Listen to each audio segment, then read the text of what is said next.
Okay. तो हम आज नया चैप्टर स्टार्ट करेंगे जिसका नाम है मूविंग चार्जेस एंड मैग्नेटिज्म। तो इसके अंदर जो सबसे पहला टॉपिक हम पढ़ेंगे वो है force on a moving charge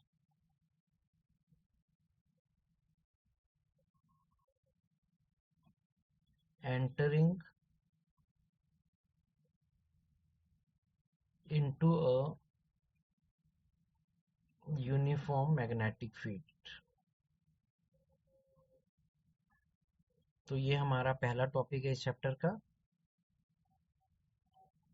तो सबसे पहले हम एक एक्सटर्नल मैग्नेटिक फील्ड दिखाते हैं किसी सोर्स की।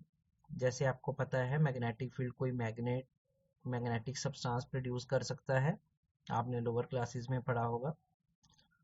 तो यूनिफॉर्म मैग्नेटिक फील्ड को रिप्रेजेंट करने के लिए हम तीन चार पैरेलल लाइंस ड्रॉ करते हैं इक्वल डिस्टेंस पर इक्वल स्पेसिंग में। मैग्नेटिक फील्ड का सिंबल बी है और ये वेक्टर क्वांटिटी है तो ऊपर एरो भी लगाते हैं। तो मान लो ये यूनिफॉर्म मैग्नेटिक फील्ड रिप्रेजेंट हो रही है। अब एक चार्ज पार्टिकल है जो इस मैग्नेटिक फील्ड के अंदर एंटर कर रहा है किसी स्पीड से, लेटर से वो वेलोसिटी v है, और ये वेलोसिटी वेक्टर जो मैग्नेटिक फील्ड के साथ एंगल बना रहा है वो थीटा है। अब फिजिक्स का एक फार्मूला है, कंसेप्ट है कि जब भी एक charge particle, moving charge particle एक गिवन मैग्नेटिक फील्ड में एंटर करेगा तो उस पे जो फोर्स लगेगी, मैग्नीट्यूड ऑफ फोर्स, वो हम इस रिलेशन से देख सकते हैं B Q V sine theta. Right, तो ये रिलेशन आपको बिना प्रूफ के याद रखना है। बी जैसे मैंने अभी बोला strength of magnetic field represent कर रहा है। क्यू आप सबको पता है वैल्यू ऑफ चार्ज पार्टिकल है। वी वेलोसिटी वेक्टर है जिस वेलोसिटी से वो एंटर कर रहा है। और theta is the angle between V vector and B vector.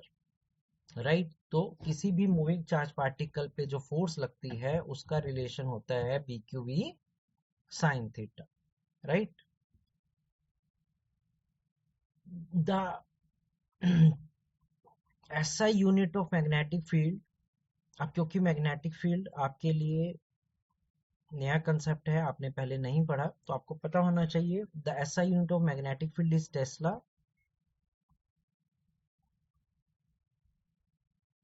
And CGS unit is Gauss. तो हम मैग्नेटिक फील्ड को टेस्ला और गॉस यूनिट में मेजर करते हैं। बिगर यूनिट ऐसा यूनिट टेस्ला है और स्मॉलर यूनिट गॉस है। और आपको पता होना चाहिए 1 टेस्ला इज 10⁴ गॉस। तो एक टेस्ला में 10,000 गॉस होते हैं। अब हम इसी रिलेशन को, ऊपर वाले रिलेशन को वेक्टर फॉर्म में भी लिखते हैं। इन वेक्टर फॉर्म, अगर हम इस रिलेशन को वेक्टर फॉर्म में लिखते हैं तो वो होगा Q V vector cross B vector. अब वेक्टर फॉर्म में लिखने का ये फायदा होता है कि वेक्टर फॉर्म में लिखने से हमें जो डायरेक्शन ऑफ फोर्स है वो पता लग जाती है। उसके लिए आपको V vector cross B vector करके देखना होता है। तो उसके लिए आप अपने राइट हैंड के जो फिंगर्स हैं, 4 फिंगर्स, उनको ऐसे मान लो, ये 4 फिंगर्स रिप्रेजेंट हो रही हैं राइट हैंड की, उनको वी वेक्टर की तरफ रखना होता है स्टार्टिंग में और उनको कर्ल करना होता है टुवर्ड्स बी वेक्टर। तो जब हम उनको वी टू बी कर्ल करेंगे तो हमारा थंब जहां पर जाएगा वो डायरेक्शन ऑफ मैग्नेटिक फील्ड बताएगा। तो अगर हम इस फिगर में V vector cross B vector करके देखें तो हमारा thumb into the plane of paper जाएगा। इसका मतलब इस पे जो फोर्स लगेगी वो into the plane of paper लगेगी। तो रिमेंबर, ये भी याद रखना है कि जो फोर्स वेक्टर है उसकी डायरेक्शन वो परपेंडिकुलर टू v वेक्टर होती है as well as force is perpendicular to b vector. That is, f vector is perpendicular to plane containing v vector and b vector. तो फोर्स v के भी perpendicular होती है, जिस direction में velocity होती है उसके भी परपेंडिकुलर होती है, और b वेक्टर जिस डायरेक्शन में मैग्नेटिक फील्ड होती है उसके भी परपेंडिकुलर होती है। यानी कि ये परपेंडिकुलर होती है उस प्लेन के, मतलब सरफेस के, जिसमें v वेक्टर और b वेक्टर लाई कर रहा है। तो ये नॉलेज याद रखना है। अब कुछ केसेस आपको पता होने चाहिए। Number 1, if theta is 0 degree और 180 डिग्री। अगर थीटा 0 डिग्री है या 180 डिग्री है, मतलब चार्ज पार्टिकल इज मूविंग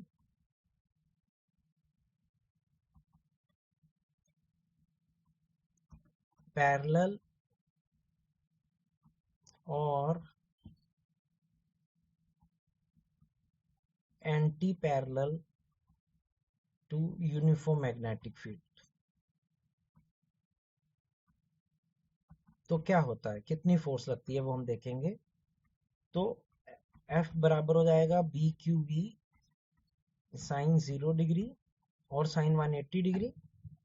अब जैसे आपको पता है साइन 0 डिग्री 0 होता है तो वो सबको 0 बना देगा, साइन 180 भी 0 होता है तो फोर्स 0 लगेगी। कितनी लगेगी, 0। तो अगर वो चार्ज पार्टिकल मैग्नेटिक फील्ड के पैरेलल मूव करता है, जैसे इस डायरेक्शन में मैग्नेटिक फील्ड है और चार्ज पार्टिकल भी इसी डायरेक्शन में मूव कर रहा है, या हो सकता है उसके एंटी पैरेलल मूव कर रहा है, तो दोनों केसेस में उस पर फोर्स नहीं लगेगी, वो यूनिफॉर्म स्पीड से मूव करता जाएगा, उस पर कोई फोर्स नहीं लगेगी। लेकिन अगर थीटा 90 डिग्री हो, इफ थीटा इज 90 डिग्री, तो क्या होगा। 90 डिग्री मतलब that is charge particle is moving perpendicular to given magnetic field. कई बार मैग्नेटिक फील्ड को शॉर्ट फॉर्म में एमएफ से भी लिख सकते हैं। तो उस पे फोर्स मैक्सिमम लगेगी, क्योंकि साइन 90 डिग्री की वैल्यू मैक्सिमम होती है +1, तो वो होगी B Q V sine 90 degree, यानी कि B Q V into sine 90 degree +1। तो चार्ज पार्टिकल अगर 90 डिग्री पे एंटर करेगा तो उस पर मैक्सिमम फोर्स लगेगी, और अगर वही charge particle along the magnetic field या anti parallel to magnetic field move कर रहा है तो उस पर फोर्स 0 लगेगी, राइट। तो आपको टू स्टार्ट विथ पहले ये कंसेप्ट याद रखना है कि कैसे हम उस पे फोर्स निकाल सकते हैं। जो राइट, तो पहले इसके रिलेटेड कुछ क्वेश्चंस करते हैं इसी कंसेप्ट को और क्लियर करने के लिए। तो पहला क्वेश्चन जो हम ले रहे हैं वो एग्जांपल 4.23 है। उसमें क्या बोल रहा है, a charge particle of specific charge that is charge per unit mass is 0.2 coulomb per KG.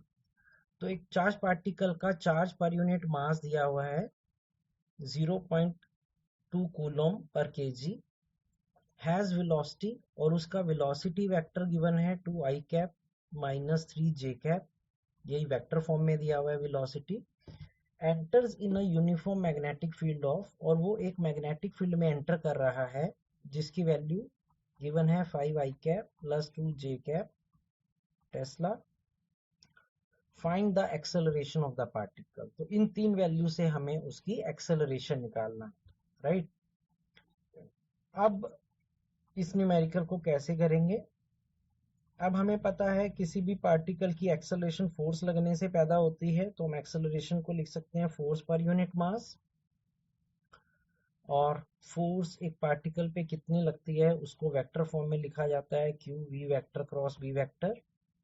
यहाँ वेक्टर फॉर्म यूज करनी पड़ेगी क्योंकि हमें वेलोसिटी और मैग्नेटिक फील्ड वेक्टर फॉर्म में गिवन है। तो फोर्स का रिलेशन हम यूज कर लेते हैं Q V vector cross B vector by M. अब हम इसमें वैल्यूज पुट करते हैं, जैसे Q upon M charge per unit mass दिया हुआ है 0.2, वेलोसिटी वेक्टर गिवन है 2 i cap minus 3 j cap cross, magnetic field vector दिया हुआ है 5 i cap plus 2 j cap, right. अब हम इसे ओपन करते हैं ब्रैकेट को, पहले 2 i कैप 5 i कैप से इंटू हो जाएगा, ये हो जाएगा 10 i cap cross i cap, फिर 2 i कैप 2 j कैप से इंटू हो जाएगा, 2 2 जा 4 i cap cross j cap, ऐसे ही minus 3 j cap 5 i cap से इंटू होगा, माइनस 15 j क्रॉस i, और minus 3 j cap plus 2 j cap से इंटू हो जाएगा, तो ये हो जाएगा minus 6 j cap cross j cap. अब आपको वेक्टर प्रोडक्ट पता होना चाहिए, i क्रॉस i 0 हो जाता है, तो i क्रॉस i 0 हो जाएगा, i cross j k cap हो जाता है, j cross i minus k cap हो जाता है, और j क्रॉस j फिर से 0 हो जाएगा। तो ये हमने नॉलेज कैसे लगाई कि i cross i is equal to j cross j is equal to k cross k is equal to 0। तो जब हम सेम वेक्टर्स का क्रॉस प्रोडक्ट लेते हैं तो वो हमेशा 0 होता है, और अगर हम i j और k को ऐसे लिख लें एक सर्कुलर पाथ में, तो आपको पता होना चाहिए कि अगर हम i क्रॉस j करेंगे तो अगला यूनिट वेक्टर k कैप मिलेगा, j क्रॉस k करेंगे तो अगला यूनिट वेक्टर i कैप मिलेगा, मतलब हम इस पाथ के अलोंग अगर मूव कर रहे हैं तो अगला यूनिट वेक्टर मिल जाएगा। लेकिन अगर हम इससे ऑपोजिट मूव कर रहे हैं तो फिर वो माइनस में मिलेगा, जैसे हमने i क्रॉस j किया तो k कैप मिला, लेकिन j क्रॉस i किया तो माइनस k कैप मिला। इसको समझ लेना। अब इसको हम आगे फर्दर सॉल्व करते हैं, ये 4k cap plus 15k cap 19k cap हो जाएगा, और 19 इंटू 0.2 3.8k कैप। तो ये हमने आंसर निकाल लिया कि उस पार्टिकल की जो एक्सेलरेशन है वो 3.8 k कैप यानी कि z एक्सिस के अलोंग होगी। तो ये क्वेश्चन 1 है। दूसरे एग्जाम्पल पे चलते हैं, एग्जाम्पल 4.24। इसमें क्या कह रहा है, when a proton has a velocity v is equal to, तो एक प्रोटॉन की वेलोसिटी वैल्यू गिवन है 2i cap plus 3j cap into 10 की power 6 metre per second, it experiences a force of, तो उस पे जो फोर्स लग रही है वो इतने वैल्यू की लग रही है, ये पहली लाइन में लिख रहा है, केस 1 में लिख रहा है,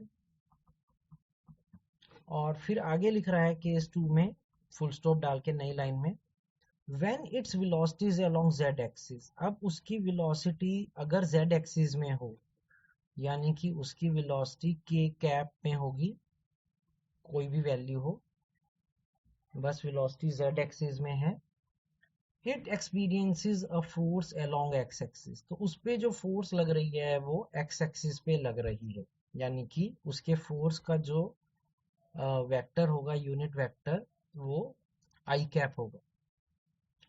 तो हमें पूछ रहा है कि what is the magnetic field, तो बताओ मैग्नेटिक फील्ड की वैल्यू क्या होगी। अब सबसे पहले हम देखते हैं कि मैग्नेटिक फील्ड की डायरेक्शन क्या होगी, क्योंकि F बराबर होता है Q V vector cross B vector. अब फोर्स के सेकंड लाइन में लिख रहा था I कैप में लग रही है, वेलोसिटी K कैप में है, तो हमें पहले सोचना पड़ेगा कि जो B वेक्टर है वो किस डायरेक्शन में होगा। अब हमें K कैप को किससे क्रॉस प्रोडक्ट लें यूनिट वेक्टर से कि I कैप मिले, वो देखना पड़ेगा। अगर आप भूल गए हैं तो दोबारा से अप्लाई करके देखते हैं। तो हमें K क्रॉस डैश करके I कैप लेकर आना है। अब आपको पता है K से I कैप में पहुंचना है, तो अगर मैं K क्रॉस J करूंगा तो माइनस I कैप मिलेगा, क्योंकि k क्रॉस j माइनस आई कैप होता है, क्योंकि मैंने बताया कि अगर इसके ऑपोजिट जा रहे हैं तो हमें माइनस में मिलेगा, k क्रॉस j करके माइनस आई कैप मिलेगा। लेकिन क्योंकि मुझे प्लस आई कैप चाहिए तो इसका मतलब हम बी वेक्टर में पहले से ही माइनस जे कैप ले लेते हैं, क्योंकि k क्रॉस j माइनस आई कैप होता है। तो अगर हम पहले से एक और माइनस साइन लगा लें तो माइनस जे कैप करने से वो प्लस आई कैप मिल जाएगा। तो इसका मतलब सबसे पहले हमने पता लगाया कि जो मैग्नेटिक फील्ड है वो माइनस जे कैप होगी।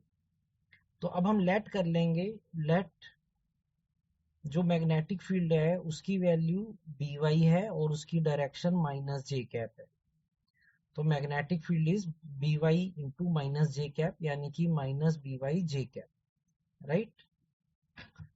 तो अब हम इसकी वैल्यू निकालते हैं केस वन वाले नॉलेज से। नाउ मैग्नीट्यूड ऑफ फोर्स या फोर्स बराबर होता है Q V vector cross B vector.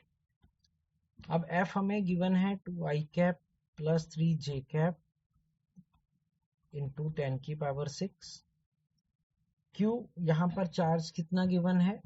अब चार्ज डायरेक्टली तो नहीं गिवन, लेकिन उसने क्योंकि वर्ड यूज किया था प्रोटॉन, तो आप सबको पता है प्रोटॉन पे कितना चार्ज होता है, 1.6 इंटू 10⁻19।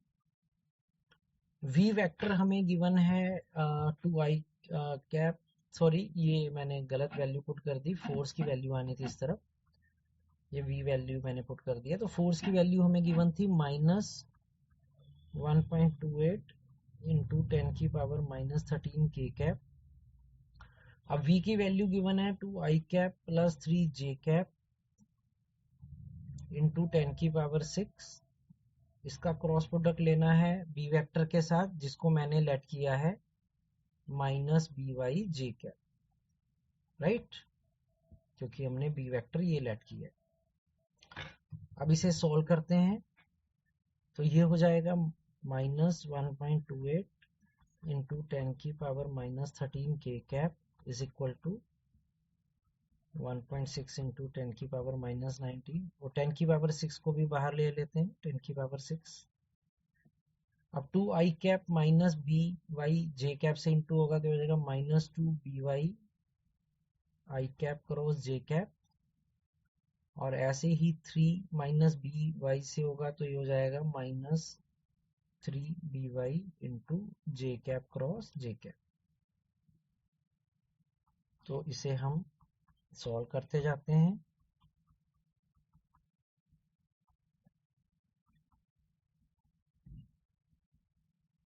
-19 + 6 -13 हो जाएगा। तो आई क्रॉस जे के कैप होता है और जे क्रॉस जे 0 हो जाएगा, तो जे क्रॉस जे 0 से ये सारा 0 बन जाएगा और आई क्रॉस जे के कैप होता है। तो हम यहाँ तक आ गए।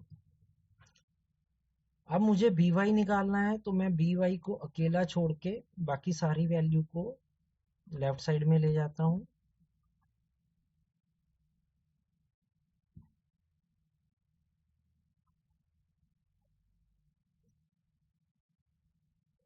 तो ये मैं इनको राइट साइड ले गया। अब इसे सॉल्व कर लेते हैं। जैसे आप देख रहे हो 10⁻13 से ये कैंसिल हो रहा है, के कैप से के कैंसिल हो रहा है, माइनस साइन से माइनस साइन कैंसिल हो रहा है, तो ये रह जाएगा 1.8 डिवाइडेड बाय 3.2, जो डिवाइड करने पर आ जाएगा 0.4 टेस्ला मैग्नीट्यूड हो जाएगा। तो देयरफॉर जो बी वाई होगा वो 0.4 इंटू माइनस जे कैप, यानी कि माइनस 0.4 जे कैप हो जाएगा। ये इसका आंसर हो जाएगा। तो इस क्वेश्चन को भी अच्छे से देख लेना, समझ लेना। ओके, तो हम चलते हैं नेक्स्ट क्वेश्चन की तरफ, दैट इज एग्जांपल 4.25। हाँ जी, इसमें क्या कह रहा है? A charged particle is projected in a magnetic field B vector is equal to 3 I cap plus 4 J cap into 10⁻² Tesla and the acceleration produce is found to be, और उसमें जो acceleration पैदा होती है वो फाइंड की गई x I cap plus 2 J cap metre per second square, find the value of x. तो हमें एक्स की वैल्यू फाइंड करनी है। अब ये भी इंटरेस्टिंग न्यूमेरिकल है कि हम एक्सेलरेशन की वैल्यू कैसे फाइंड करेंगे। अब अगर हम थोड़ा सा इसके बारे में सोचें तो हम कैसे इसको आगे बढ़ सकते हैं। वी नो, अब मैंने आपको बताया था कि जो फोर्स लगती है किसी भी मूविंग चार्ज पार्टिकल पे, वो दोनों के परपेंडिकुलर होती है, वेलोसिटी वेक्टर के भी और मैग्नेटिक फील्ड वेक्टर के भी। तो यानी कि force is perpendicular to B vector as well as force is perpendicular to v vector। अब क्योंकि फोर्स मास इनटू एक्सेलरेशन होता है, तो इसका मतलब अगर फोर्स बी वेक्टर के परपेंडिकुलर है तो एक्सेलरेशन भी बी वेक्टर के परपेंडिकुलर हो जाएगी। मतलब कि means A vector and B vector are perpendicular to each other. तो ए वेक्टर और बी वेक्टर एक दूसरे के क्या हैं, परपेंडिकुलर हैं। अब आपने +1 में पढ़ा था कि अगर दो वेक्टर परपेंडिकुलर हैं तो उनका डॉट प्रोडक्ट मस्ट बी 0। तो अगर ए वेक्टर और B vector perpendicular to each other हैं, इसका मतलब इनका डॉट प्रोडक्ट 0 आना चाहिए। तो मैं इन दोनों का डॉट प्रोडक्ट फाइंड करता हूँ और उसे 0 के बराबर कर देता हूँ। तो ये ए वेक्टर आ गया और ये बी वेक्टर है 3i cap plus 4j cap into 10⁻⁻2 और उसे 0 के बराबर कर देता हूँ। अब डॉट प्रोडक्ट में क्या होता है, आई के कोफिशिएंट की वैल्यू इस वाले आई के कोफिशिएंट की वैल्यू के इक्वल हो जाती है। तो ये हो जाएगा 3x इंटू 10⁻⁻2, और ऐसे ही जे कंपोनेंट की वैल्यू के इक्वल हो जाएगी, मल्टीप्लाई हो जाएगी। तो x को मैं 3 इंटू 10⁻⁻2 से इंटू कर दूंगा और 2 को 4 इंटू 10⁻⁻2 से इंटू कर दूंगा। अब मैं इसको x के लिए सॉल्व करना स्टार्ट कर देता हूँ and I will get the answer. तो यहाँ से x बराबर आ गया -8 इंटू 10⁻⁻2 डिवाइडेड बाई 3 इंटू 10⁻⁻2। तो सॉल्व करने पर ये आ गया -8/3। तो ये हमने इसका आंसर निकाल लिया कि x की वैल्यू क्या होगी, -8/3। तो इस न्यूमेरिकल को भी अच्छे से समझ लेना। So after this, let us have one more example. Example 4.26।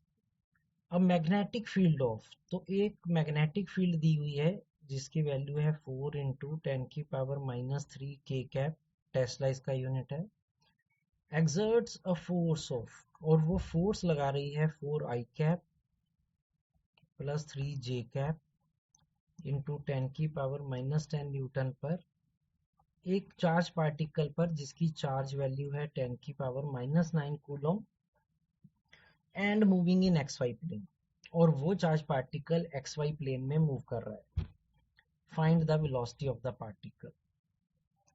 तो क्योंकि हमें वेलोसिटी ऑफ पार्टिकल फाइंड करना है और वो XY प्लेन में मूव कर रहा है, तो हम लेट कर लेते हैं कि उसका जो वेलोसिटी वेक्टर है वो है Vx इंटू आई कैप प्लस Vy इंटू जे कैप मीटर पर सेकेंड। क्योंकि वो XY प्लेन में है तो उसके पास आई कैप और जे कैप वेक्टर होंगे। अब हमें इसे सॉल्व करना है। इतना मुश्किल न्यूमेरिकल नहीं है, डायरेक्ट हमने फार्मूले को यूज करना है। हमें पता है कि जो फोर्स लगती है वो Q V vector cross B vector होती है। तो हम इसमें वैल्यूज पुट कर देते हैं। तो फोर्स हमें इतना गिवन है, Q हमें 10⁻⁻9 गिवन है, V वेक्टर है Vx आई कैप प्लस Vy जे कैप, और उसका क्रॉस लेना है b के साथ, यानी कि 4 इंटू 10⁻³ k कैप के साथ। इसे हम सॉल्व करते हैं, ये हो जाएगा 4i cap plus 3j cap. हम ये 10⁻⁹ को लेफ्ट साइड ले आते हैं तो ये डिवाइड हो जाएगा। अब इसका क्रॉस प्रोडक्ट लेते हैं तो ये हो जाएगा 4vx into 10⁻³ i cross k और plus 4vy into 10⁻³ j cross k। जैसे ब्रैकेट ओपन होती है हमने उसे कर लिया अभी तक। नेक्स्ट स्टेप में हो जाएगा 4i cap plus 3j cap into 10⁻, ये -9 ऊपर जाके -10 + 9 -1 हो जाएगा, और i क्रॉस k, अब i cross k minus j cap हो जाता है। और हम यहाँ पे b वेक्टर को भी लिख लेंगे, k कैप है यहाँ पर।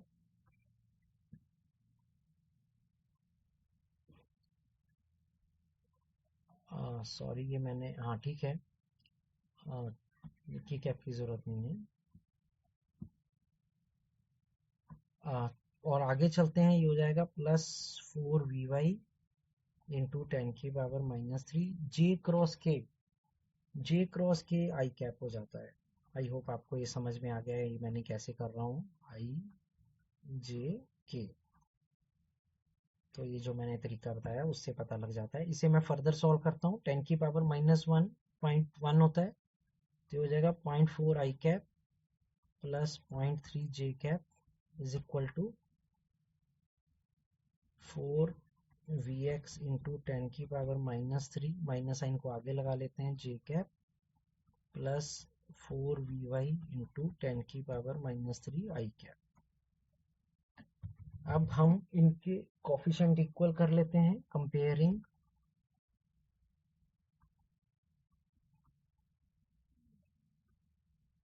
Coefficients of i cap and j cap respectively. तो i कैप का जो कोफिशिएंट लेफ्ट साइड में है वो 0.4 है और राइट साइड में है 4vy इंटू 10⁻³ ऐसे ही j कैप का कोफिशिएंट लेफ्ट साइड में 0.3 है और राइट साइड में है -4vx इंटू 10⁻³। तो हम यहाँ से इसको सॉल्व करते हैं। तो ये हो जाएगा vy बराबर आ जाएगा 0.4 डिवाइडेड बाय 4 और ये 10⁻³ ऊपर जाके 10⁻³ हो जाएगा।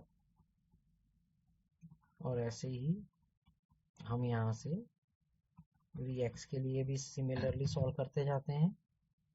तो ये हो जाएगा 100 आ जाएगा ये सॉल्व करने पर, और vx आ जाएगा -75। तो हमने दोनों कोफिशिएंट निकाल लिए, तो इसका मतलब हमारा आंसर आ जाएगा कि इसकी वेलोसिटी वेक्टर होगा -75 a cap plus 100 j cap. तो this will be our final answer. इस क्वेश्चन को भी समय लगाकर, थोड़ा टाइम लगाकर अच्छे से देख लेना मैंने ये न्यूमेरिकल कैसे किया। ओके, तो एक और एग्जांपल लेते हैं 4.27। काफी बड़ी स्टेटमेंट है, लेकिन अगर हम धीरे धीरे पढ़ेंगे तो समझ में आएगा। A charged particle carrying charge 1 microcoulomb moves in a uniform magnetic field with velocity v1 is 10⁶ meter per second at an angle of 45 degree with x-axis in the xy plane। तो अभी तक हम इसको समझते हैं कि एक xy प्लेन है और एक चार्ज पार्टिकल x एक्सिस के साथ 45 डिग्री एंगल पे मूव कर रहा है विद सम वेलोसिटी v, जिसकी वैल्यू गिवन है। तो हमें q1 माइक्रोकूलम गिवन है और इसकी वेलोसिटी की v1 वैल्यू दी हुई है 10⁶ metre per second at an angle of 45 degree, and it experience a force F1 is equal to 5√2 milli newton along the negative z axis। negative z axis मतलब -k cap, right. तो ये हमने इस line से इसकी direction पता लगा दी। ये पहली लाइन में लिख रहा था केस 1 में। आगे वो लिख रहा है when the same particle moves along v2 is 10 की पावर 6। अब केस 2 में वो कह रहा है कि उस पार्टिकल की वेलोसिटी v2 हो गई 10 की पावर 6 मीटर पर सेकंड पे along the z एक्सिस, यानी कि k कैप डायरेक्शन में। then it experiences the force F2 in y direction. तो उस पे जो फोर्स लगनी शुरू हो गई वो y डायरेक्शन यानी कि j कैप में लगनी शुरू हो गई। कितनी वैल्यू है वो हमें पता नहीं। तो ये दो अलग अलग केसेस में लिखा हुआ है। पहली में वो पार्टिकल ऐसे टेढ़ा मूव हो रहा था और सेकंड लाइन में लिख रहा है कि वो पार्टिकल ऐसे z एक्सिस में मूव हो रहा था और फोर्स उस पे माइनस जे सॉरी उस पे फोर्स y डायरेक्शन में लग रही है, यानी कि जे कैप डायरेक्शन कुछ वैल्यू की। तो हमें दो चीजें निकालनी है इस नॉलेज से, the magnitude and direction of the magnetic field, कि मैग्नेटिक फील्ड की मैग्नीट्यूड और डायरेक्शन क्या होगा, and the magnitude of the force F2, और जो F2 फोर्स सेकंड केस में फोर्स लग रही है वो कितने लग रही है, राइट। तो पहले क्वेश्चन को अच्छे से पढ़कर समझते हैं और फिर हम इसे सॉल्व करने के लिए मूव होते हैं आगे की तरफ। तो इस क्वेश्चन को पढ़ने के बाद और थोड़ा समझने के बाद सबसे पहले हम देखते हैं कि मैग्नेटिक फील्ड किस डायरेक्शन में होगी। जैसे केस 2 में F2 जे कैप है, V वेक्टर के कैप है, तो हमें B वेक्टर V, क्योंकि हमें V क्रॉस B करना होता है, तो हमें B क्या लें, किस डायरेक्शन में लें कि हमें K क्रॉस डैश करके जे कैप मिले। अब हम K को किससे इंटू करें कि जे कैप मिले, उसके लिए हम वही नॉलेज को फिर से अप्लाई करते हैं आई जे के वाली, ये साइड में जाकर।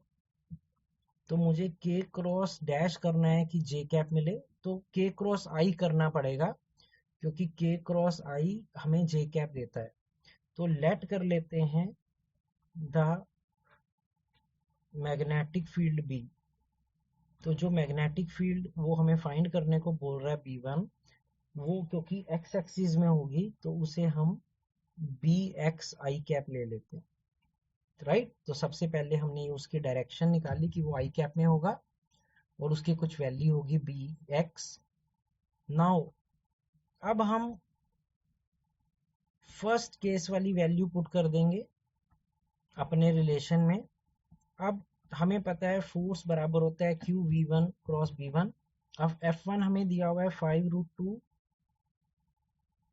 मिली 10 की पावर -3 होता है इंटू माइनस के कैप। Q हमें गिवन है 1 माइक्रो कूलम यानी कि 10 की पावर -6 कूलम। V1 है 10 की पावर 6 और हम उस V1 की V वेक्टर के भी कंपोनेंट करके देख लेंगे। अब V का एक कंपोनेंट x एक्सिस में लगेगा V cos 45 डिग्री और एक y एक्सिस में लगेगा V sin 45 डिग्री। तो इसे लिख सकते हैं 10 की power 6 cos 45 degree I cap plus 10 की power 6 sin 45 degree J cap, क्योंकि वो टेढ़ा लग रहा था। क्रॉस B1 हमने लेट किया है BX इंटू I कैप। अब हम इसको सॉल्व करते हैं तो ये हो जाएगा 5√2 माइनस साइन को आगे लगा लेते हैं इंटू 10 की पावर -3 की कैप और ये 10 की पावर -6 लेफ्ट साइड में आ जाएगा इज इक्वल टू cos 45 1/√2 होता है, तो ये मल्टीप्लाई करके हो जाएगा 1/√2 इंटू BX इंटू 10 की पावर 6 I क्रॉस I और प्लस sin 45 भी 1/√2 होता है 1/√2 BX इंटू 10 की पावर 6 J क्रॉस I। अब जैसे कि हम कई न्यूमेरिकल में कर चुके हैं, I क्रॉस I 0 होता है तो वो सबको 0 बना देगा, तो ये 0 आ जाएगा। और अगर हम अगली टर्म की बात करें तो J क्रॉस I माइनस के कैप होता है। तो ये हमने क्रॉस प्रोडक्ट ले लिया,